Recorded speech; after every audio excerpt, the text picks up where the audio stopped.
जय जय श्री राधे, जय जय श्री कृष्णा।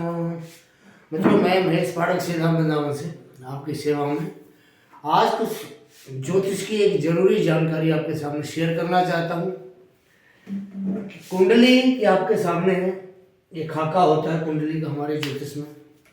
इस कुंडली में कौन सा ग्रह कहाँ का मालिक है, कहाँ का कारक है, इसके बारे में आज हम आपसे बात करेंगे। कई बार क्या होता है कि कुंडली का जो भाव है, उस भाव का जो मालिक है वो बहुत अच्छी स्थिति में होता है और फिर भी हम उस भाव से संबंधित जो भी हम विचार करते हैं उससे हमें परेशानी होती है। तो आज इसी बारे में बात करेंगे। मैं महेश पाठक श्रीधाम वृंदावन से, हमारा चैनल ज्योतिष सेवा वृंदावन आपकी सेवा में तत्पर है। आप सभी मित्रों का स्वागत करता हूँ। बात करते हैं आज कुंडली के भावों के बारे में। देखिए, हमारी कुंडली में 12 भाव होते हैं। ये भाव नंबर 1 है, भाव नंबर 2, 3, 4, 5, 6, 7, 8, 9, 10, 11 और 12 भाव। ये 12 भाव होते हैं हमारी कुंडली में। और सबसे बड़ी बात क्या है कि इन 12 भावों में ये जो पहला भाव होता है इसको हम कहते हैं लगन। ये आपको लगन कुंडली के बारे में सारी जानकारी दे रहा हूं। इसको लगन कहते हैं।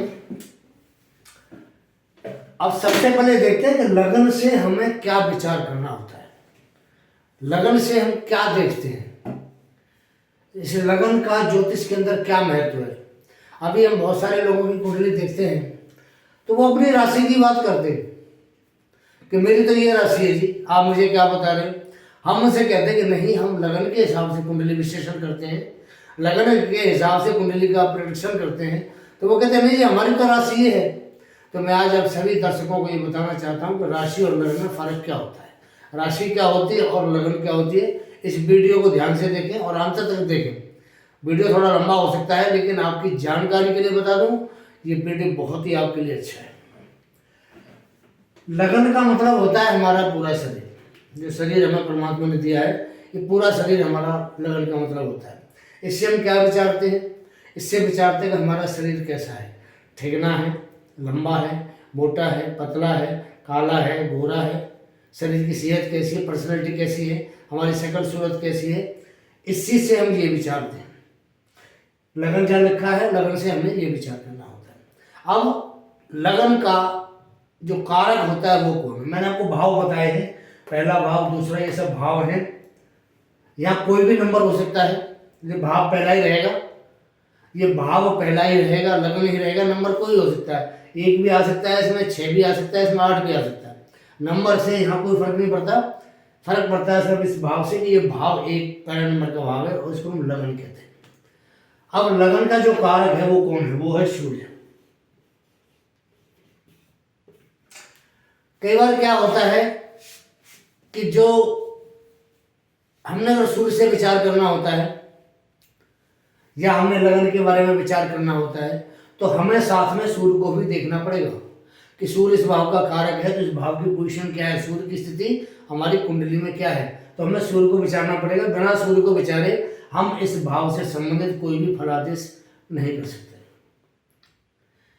राशि कोई हो सकती है, इसका स्वामी कोई भी हो सकता है।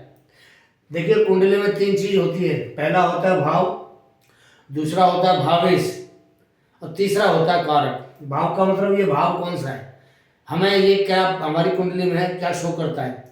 दूसरा होता है भावेश, इसका स्वामी कौन है। तीसरा होता है कारक, इसका कारक कौन है। 3 चीजें मैन होती है कुंडली के अंदर। मैं आपको बार बार बता रहा हूँ, 3 चीजें मैन होती है, भाव, भावेश और कारक। भाव पहला है, भावेश का कोई भी हो सकता है, भावेश इसका। अब यहाँ 1 नंबर लिखा है तो इसका भावेश मंगल भी हो सकता है। अगर यहाँ 6 नंबर लिखा होगा तो इसका भावेश बुध हो सकता है, और 5 नंबर लिखा होगा तो यहाँ इसका भावेश सूर्य हो सकता है। लेकिन इसका कारक हमेशा सूर्य ही रहेगा। हमें लगन के बारे में विचार करना है, किसी पर्सनैलिटी, किसी की सेहत के बारे में विचार करना है, तो सूर्य को हमें सबसे पहले विचारना पड़ेगा। भाव, भावेश और कारक को विचारना पड़ेगा। दूसरे भाव की बात करते हैं। दूसरा भाव हमारे धन का भाव है, कुटुंब का भाव है, परिवार का भाव है। परिवार का भाव इसलिए कहते हैं कि ये कुटुंब है, परिवार है हमारा, पूरा परिवार, हमारे चाचा ताऊ वगैरह सबको लेके चलते हैं। तो ये 2 नंबर में जो आता है ये हमारा दूसरा भाव है। दूसरे भाव से परिवार का विचार करते हैं और इसका जो कारक है वो है बृहस्पति। मैं आपको एक चीज बता दूं, बृहस्पति हमारी इस कुंडली में कई सारे ग्रहों का कारक है, आपके सामने आ जाएगा वो कहाँ कहाँ का कारक है। और बृहस्पति सबसे मेन हमारी कुंडली में ग्रह मानते हैं बृहस्पति को। क्यों मानते हैं? कि बृहस्पति कई भावों का कारक है, वो सारे भाव हमारी जिंदगी में हमारे लिए बहुत मायने रखते हैं। बृहस्पति यहाँ का कारक है धन भाव का, ध्यान रखना चाहिए, धन भाव का कारक है। अगर हमें धन की बारे में हमारे साथ कोई दिक्कत है, जिंदगी में कोई हमें परेशानी आ रही है, धन हम कमा नहीं पा रहे, कमाते हैं तो खर्चा ज़्यादा हो जाता है, रुकता नहीं है, तो हमें इस भाव के साथ इसके जो भाव है, इस मालिक उसके बारे में विचार करना पड़ेगा और साथ में हमें बृहस्पति के बारे में भी विचार करना पड़ेगा। कि जब तक हम बृहस्पति के बारे में विचार नहीं करेंगे तब तक हम सही कुंडली में धन की स्थिति का बिल्कुल भी आकलन किसी के लिए नहीं कर सकते। तीसरा भाव होता है पराक्रम का। पराक्रम का मतलब हमारे अंदर जो ताकत होती है, जो मेहनत हम लोग करते हैं, ताकत होती है, उस ताकत का भाव है, इसको कहते हैं पराक्रम भाव। इसका जो कारक होता है, इसका कारक मंगल है। इसमें कोई भी नंबर हो सकता है, मैंने 3 नंबर लिखा हुआ है, ये भाव है, लेकिन यहाँ कोई भी नंबर आ सकता है, तो उसका कोई भी मालिक हो सकता है, लेकिन साथ में हमें मंगल को जरूर देखना पड़ेगा। पराक्रम का मतलब होता है कि हम जो काम करते हैं, हमारे जो काम करने की ताकत है, जो पॉजिटिव ऊर्जा हमारे अंदर है, वो हमें कहाँ से मिलती है? वो हमें पराक्रम भाव से मिलती है। मंगल सेनापति है हमारी कुंडली में, जो ग्रह है उनका, और सेनापति आपको पता है सेना का कमांडर होता है। तो पूरी कुंडली की जो ताकत है, पराक्रम है, वो हमें यहाँ से मिलता है। इस पूरी कुंडली को यहाँ से तेज मिलता है तो कुंडली आगे बढ़ती है। चौथा भाव है हमारा, इसको हम कहते हैं घर का सुख कहते हैं। इससे हम वाहन का सुख देखते हैं, मकान का सुख देखते हैं, हम जमीन के बारे में विचार करते हैं कि जो जमीन जायदाद है हमारी, प्रॉपर्टी, जमीन जायदाद, मकान, भूमि, हम सब इससे विचार करते हैं। ये हमारी माता का भाव भी है, माता के बारे में भी इससे विचार करते हैं। अब इसका कारक कौन है? माता के भाव का कारक चंद्रमा है, क्योंकि चंद्रमा माता का कारक है, चौथे भाव का स्वामी बनता है और कारक भी बनता है। दूसरा कारक इसका शुक्र देवता है, क्योंकि बढ़िया मकान, बढ़िया वाहन या सुख सुविधा, इसको हम लग्जरी लाइफ कहते हैं। हमारी जिंदगी में जो भौतिक सुख, ऐश्वर्य जो हमें मिलता है, वो हमें शुक्र देता है और चौथे भाव से देता है। तो ये जो भाव का कारक है, ये शुक्र चौथे भाव का कारक। हमें अगर अपने सुख सुविधा देखनी है तो हमें शुक्र को भी साथ में देखना पड़ेगा कि शुक्र की स्थिति हमारी कुंडली में क्या है। शुक्र कहीं अशुभ प्रभाव में तो नहीं है, त्रिक भाव में तो नहीं है। जन्म के समय ग्रह कोई भी त्रिक भाव में पहुंच जाता है तो अपने भाव की हानि करता है। कारक अगर कारक भाव में नहीं होगा हानि करेगा, और कारक भाव में बैठा होगा तो भाव की वृद्धि करता है। इसी प्रकार माता का विचार चंद्रमा से करते हैं, सुख सुविधाओं को विचार शुक्र से करते हैं। ये दोनों इस भाव के कारक हैं। अगला भाव आता है पंचम भाव। ये एक आगे बढ़ने का भाव है। भाई हम पढ़ाई करेंगे, विद्या करेंगे तो जिंदगी में आगे बढ़ेंगे, आगे बढ़ने का एग्रेसिव भाव है। अब यहाँ पर जो कारक है वो है बृहस्पति, पक्के कारक है बृहस्पति इस भाव के। इस भाव से हम संतान भी देखते हैं, हमारे संतान लड़का होगा लड़की होगी तो इस भाव से देखा जाता है। इस भाव से हम जुआ है, सट्टा है, लॉटरी, वो चीज़ भी हम देखते हैं, वो भी हम यहाँ से पंचम भाव से देखते हैं। अब यहाँ का भी कारक बृहस्पति हो गया आपके सामने। अब बृहस्पति 2 भावों का कारक हो गया, धन भाव का और पंचम भाव का, बुद्धि का और धन का। देखिए कितनी बढ़िया बात है, बृहस्पति को कितनी बढ़िया पोजीशन मिलेगी हमारी कुंडली के अंदर। बृहस्पति कितने भावों का कारक और क्या क्या हमें देता है, अब इसका कुछ आपके सामने क्लियर हो जाएगा। तो यहाँ का जो कारक है बृहस्पति है। अगर हमें पंचम भाव से संबंधित कोई दिक्कत आ रही है, संतान के बारे में हमें विचार करना है, तो हमें बृहस्पति को जरूर साथ लेके चलना पड़ेगा, उनको जरूर देखना पड़ेगा। अगर हमें जुआ, सट्टा, लॉटरी, विद्या, बुद्धि, विदेश की जो पढ़ाई है वो हायर एजुकेशन को कहा जाता है, उसके बारे में सोचना है तो बृहस्पति को देखना पड़ेगा। अच्छा, बृहस्पति विदेश का भी कारक है, तो अगर हमें विदेश जाना है, विदेश यात्रा करने, तो साथ में बृहस्पति को भी लेना पड़ेगा। नहीं बृहस्पति को साथ लेंगे तो हम उसका फलादेश सही तरीके से नहीं कर सकते। अगला छठा भाव कहते हैं इसको, ये 6 नंबर है, छठा भाव है। छठा भाव का जो कारक होता है, छठा भाव एक्चुअली वैसे तो बीमारी का भाव है, रोग का भाव है, कर्जे का भाव है, दुश्मनों का भाव है, लेकिन ये नेगेटिव के साथ में पॉजिटिव भी है। क्योंकि रोग का मतलब होता है कि हमें रोग चाहिए, तो रोग के लिए डॉक्टर चाहिए, तो डॉक्टर को किसी भाव से खोजते हैं। कर्जा है, अगर कर्जे के बारे में सोचेंगे तो हमें पैसा भी इसी भाव से देखना पड़ेगा। बीमारी है छोटी, तो बीमारी है तो हमें डॉक्टर भी इसी भाव से देखना पड़ेगा। ये भाव सर्विस का भाव है, वैसे इसको हम नौकरी का भाव कहते हैं, जॉब का भाव कहते हैं। बिना इस भाव के हम जॉब नहीं कर सकते। इस भाव का जो कारक है वो शनि होता है। मैं एक चीज और बता दूं आपको, ये तीसरे भाव में राहु बहुत बली होता है, और राहु इतना बली होता है, अगर किसी का राहु तीसरे भाव में बैठा है तो ऐसा आदमी एक इतिहास लिखता है, अपनी ज़िंदगी में एक इतिहास जरूर लिखता है, और उसको लोग बरसों तक याद करते हैं। तो राहु यहाँ बैठ करके बहुत बलवान होता है। राहु छठे भाव में बली होता है, और यहाँ जो मंगल है, मंगल भी इस भाव का कारक है। तो जो नौकरी का भाव है उसके 3 कारक हैं, शनि कारक है, मंगल कारक है, और राहु यहाँ बली होता है। राहु कारक नहीं है, लेकिन राहु छठे भाव में इसको बहुत बली माना गया है कि ऐसा जो राहु यहाँ बैठता है तो ऐसे जातक के सामने कोई भी दुश्मन खड़ा नहीं हो सकता। ये राहु की एक खासियत है। अगले भाव की बात करते हैं, क्योंकि इस भाव के बिना हमारी जिंदगी अधूरी है। ये हमारे पार्टनर का भाव है। शादीशुदा जिंदगी में हमारा जो पार्टनर बनता है, हमारा पति हो या पत्नी हो, उसका भाव है, और इसके बिना हमारा गुजारा नहीं है। इस भाव का जो कारक है शुक्र देवता होता है। अगर किसी का कुंडली में शुक्र अशुभ है तो उसका सप्तम भाव भी अशुभ हो गया।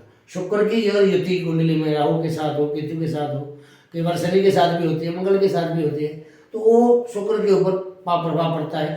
तो इस भाव से संबंधित हमें परेशानी पैदा होती है। ये हमारे बिजनेस का भी भाव है, ये हमारे कोर्ट कचहरी का भी भाव है। कई चीज़ों के बारे में सोचते हैं, लेकिन मेन हम जो सोचते हैं वो पत्नी या अपने पारिवारिक सुख के बारे में सोचते हैं। तो ये जो भाव है, इसमें जो कारक है वो शुक्र होता है। अगर हमारा शुक्र किसी पाप प्रभाव में है तो इस भाव से संबंधित हमें परेशानी अवश्य होगी। अगला भाव अष्टम भाव है। अष्टम भाव होता है हमारे मृत्यु का भाव होता है, आध्यात्मिक ज्ञान का भाव होता है, और वसीयत का भाव होता है। इस भाव के जो कारक हैं शनि देवता हैं। इस भाव के कारक शनिदेव हैं। तो शनि ही मृत्यु देता है। बड़े रोग का भाव है, कोई चोट एक्सीडेंट का भी भाव होता है। बड़ी चोट हो, बड़ा एक्सीडेंट हो, जिससे घातक परिणाम आते हैं, तो यह इसका जो कारक है शनि महाराज है। तो शनि इस भाव का पक्का कारक है।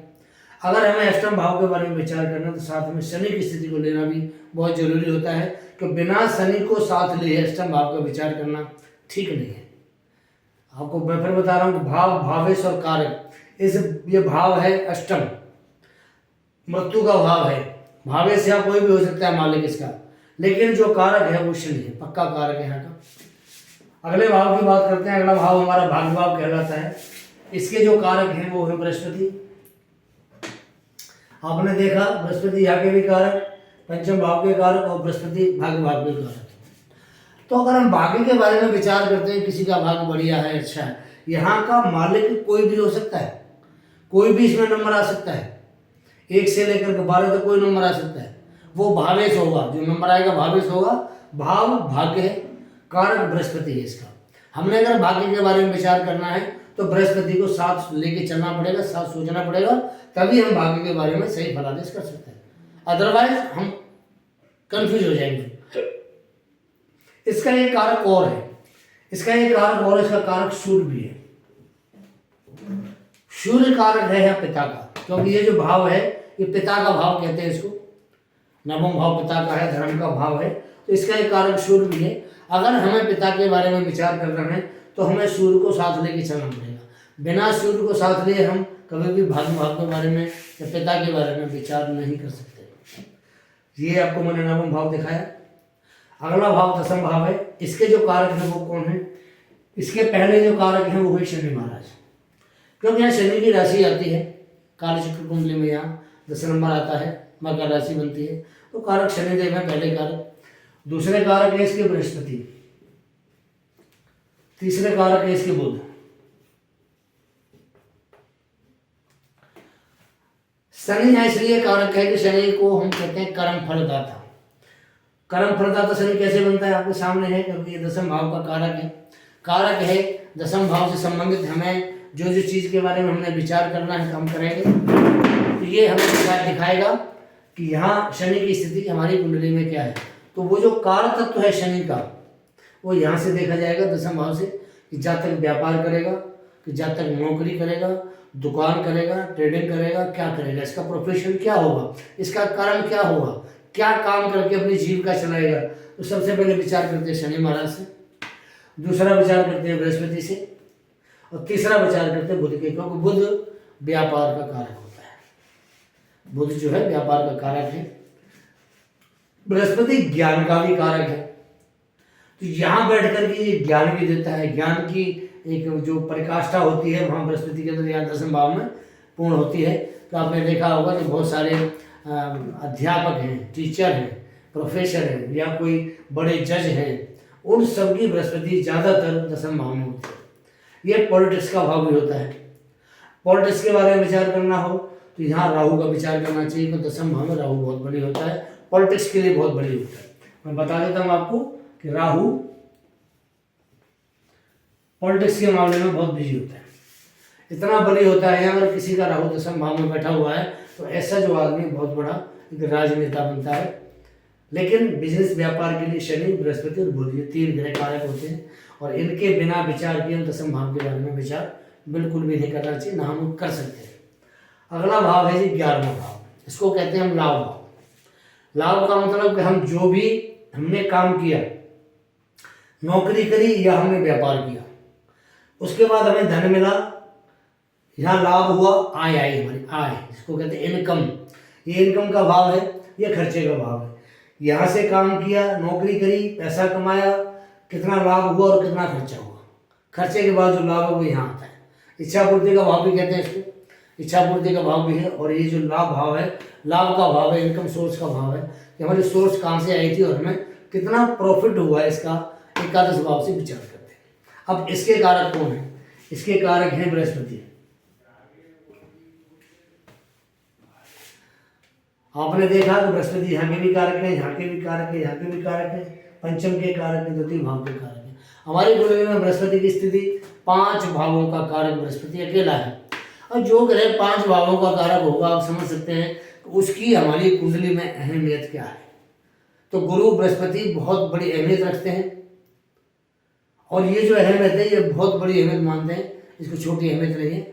अब एक चीज और भी है, यहाँ पर जो भी ग्रह बैठेगा, कोई भी ग्रह इस भाव में ना उच्च का होता है ना नीच का होता है। एकादश भाव का मतलब है या कोई भी ग्रह उच्च का नीच का नहीं होगा, लेकिन जो भी ग्रह यहाँ बैठेगा वो जिस भी भाव का कारक होगा उस भाव को बढ़ा के उस भाव से संबंधित लाभ देता है। इस भाव का ये मतलब है कि कोई भी ग्रह इस भाव में बैठ गया, वो किसी भी भाव का कारक है। मानो बीमारी के भाव का कारक है, तो बीमारी को बढ़ा गया, बीमारी में लाभ देगा, बीमारी में लाभ देगा, उसको बढ़ाएगा। अगर वो सप्तम भाव का कारक है, यहाँ बैठ गया तो पत्नी से लाभ होगा, हो सकता है पत्नी जो नौकरी करने वाली मिले उसको। अगर पंचम भाव का स्वामी लाभ भाव में बैठ गया तो संतान से लाभ होगा उसको। धन भाव का स्वामी अगर यहाँ लाभ भाव में बैठ गया तो धन से लाभ होगा उसको। कहने का मतलब है कि ये लाभ का भाव है, जिस किसी भाव का मालिक यहाँ बैठेगा उस भाव को बढ़ाएगा, उस भाव से संबंधित लाभ होगा। तो बृहस्पति यहाँ मैन है आपके सामने। और अगला जो भाव है ये है खर्चे का भाव। यहाँ के जो कारक हैं, यहाँ के कारक भी शनिदेव हैं। शनिदेव ही हमें मोक्ष देते हैं, और यहाँ के कारक और भी है, वो है केतु महाराज।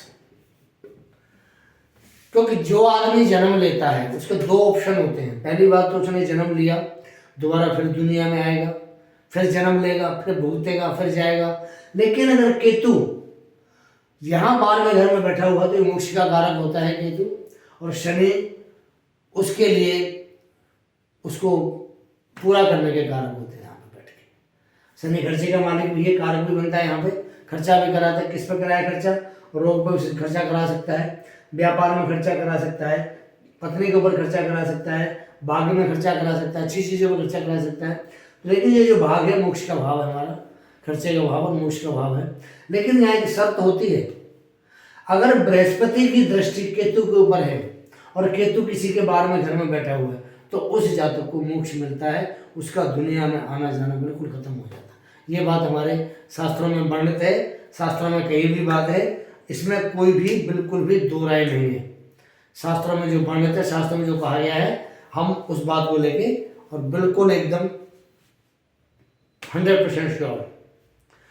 तो मैंने आपको बताया कि कुंडली के कौन कौन से भाव में कौन कौन सा ग्रह कारक होता है, और कारक अगर कारक भाव में होगा तो क्या होगा और कारक भाव में नहीं है तो क्या होगा, वो सारी विचारणीय बातें होती हैं। ये वीडियो छोटा सा है, कुंडली को हमें किस तरह देखना होता है उसके बारे में आपको वीडियो बताया है। अगली जो बात बताऊंगा वो बताऊंगा कि सूर्य अगर पहले भाव का कारक बनता है तो हमें क्या देता है। अब इसी के ऊपर मेरे सारे वीडियो टॉपिक चलेंगे, हर भाव के बारे में, हर ग्रह के बारे में आपको नई नई जानकारी आपके सामने लेके आऊँगा। तब तक के लिए आज्ञा दीजिए। जय जय श्री राधे, जय जय श्री कृष्णा।